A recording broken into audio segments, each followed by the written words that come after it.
আজকে আমি আপনাদেরকে দেখাবো যে হা কিভাবে পড়ে। ছোট হা এবং বড় হা। এটা দেখতে যেমন বড়, এটা বলতে হয় বড়। এটা দেখতে ছোট, এটার নাম হলো ছোট। তো বড় হা উচ্চারণ করতে হয় কেমন করে সেটা আপনারা শুনুন এবং দেখুন। এটা নিজেরা প্র্যাকটিস করবেন, তাহলে আপনারাও পারবেন।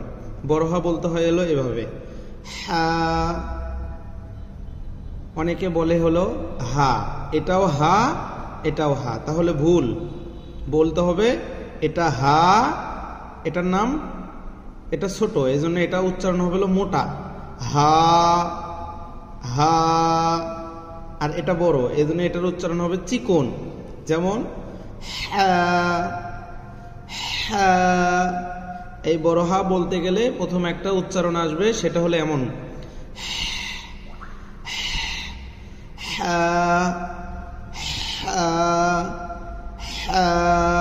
এটা হলো বড় হা, এটা ছোট হা। এই জন্য দুটাই হা, কিন্তু দুটাই একরকম হবে না। এটা আলাদা হবে, এটা আলাদা হবে। ছোট হা আলাদাভাবে বলতে হবে, বড় হা আলাদাভাবে বলতে হবে। আমি আবারও বলতেছি, বড় হা, হা হা হা। ছোট হা, হা হা হা।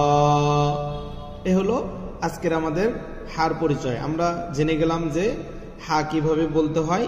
এজন্য এখন থেকে পড়তে গেলে আমরা খেয়াল করে পড়বো, একসাথে কোনো সময় মিশিয়ে ফেলবো না, যে দুটো একই রকম হবে না, আলাদা আলাদা। দেখতে যেমন আলাদা, বলতেও তেমন আলাদা হবে, ঠিক আছে? আর আপনারা যদি নিয়মিত ভিডিও দেখেন, তাহলে অবশ্যই আপনারা খুব সহজে কোরআন পড়া শিখতে পারবেন। আমার ভিডিওগুলো অবশ্যই আপনারা ফলো করে রাখবেন।